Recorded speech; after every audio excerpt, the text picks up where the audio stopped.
Hi friends, in this video I'm going to show you how you can convert a Phalaenopsis orchid that is growing either in moss or bark and transfer it to water culture like the ones that you see here in my light stand.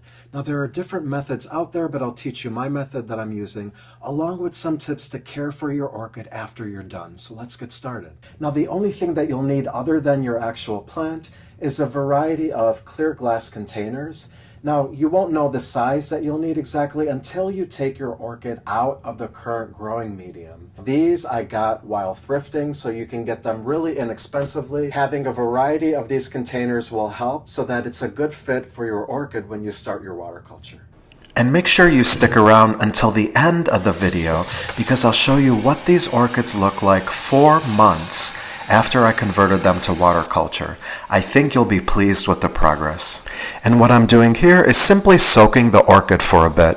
If you have an orchid in moss, 5 to 10 minutes should be plenty, and for orchids growing in bark, I recommend about half an hour or so. This accomplishes 2 things. Number 1, it makes the moss or bark easier to remove, and number 2, it hydrates the roots so that they will become more flexible and less prone to breaking as you're working with your orchid. I'm inspecting the roots here, and the ones that are green and plump, those are alive. And here in my hand you can see this is a dead root. It is completely flattened out and the velamen is pulling off of the root itself. That little inner string, that thin string in the middle, is the actual root. So I'm going to remove all of the sphagnum moss in this case until it is all gone. And then after that point I'm going to trim some dead roots. And here you can see a yellow leaf, which I'm going to trim off shortly. Okay, so now I've removed all of the sphagnum moss, so I'm simply going to put this orchid inside of my sink and just give it a quick rinse just to remove any portions of moss that are still left on the plant. Okay, all clean. Look at the healthy root system. Now I'm going to go ahead and trim off that yellow leaf. And I sterilized my pruning shears with some isopropyl alcohol. Here you can see another root that is dead, so I'm just going to go ahead and trim that off as well. So keep doing that until you've removed all the dead roots. Now this is a healthy root, but the tip of it has died, so I trimmed that off as well. And I'll take this opportunity as well to trim off these 2 dried up flower stalks that were remnants of the past. Now we're all done here. Take a look at that new root growing at the base. And here I'm spraying a solution of Phalaenopsis 20, which is just a fungicide. So just as a preventative. And I'm going to let it air dry before proceeding to the next part of the process. So here, after it's dried, I've placed it in this glass vase. And I'm adding a solution of fertilizer. And I'm just going to add about 1 inch or so of water at the bottom, and just the tips of the roots are going to be submerged underwater.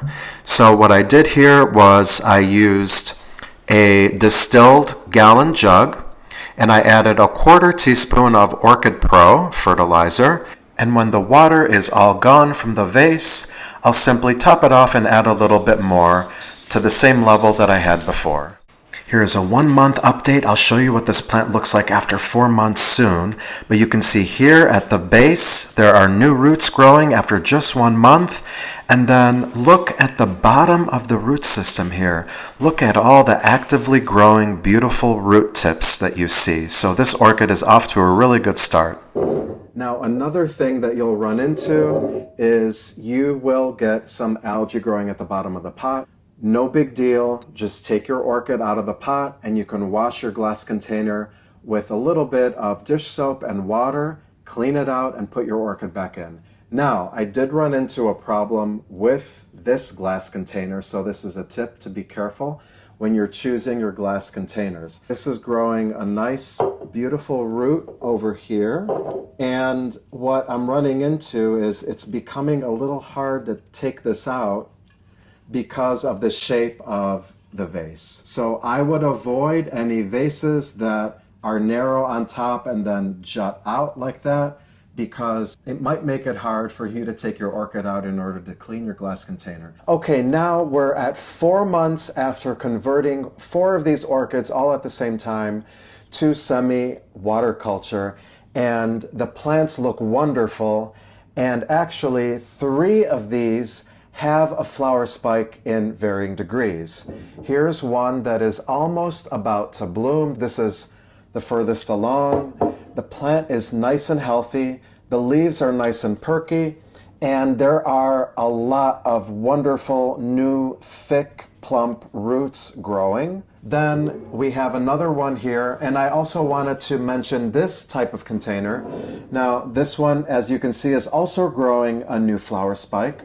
Now remember, I have all 4 of these orchids growing under grow lights, and they're getting about 1,000 foot candles of light under my LED grow lights. So light is very important for blooming, and I cannot overemphasize the need of keeping your orchid in the appropriate lighting.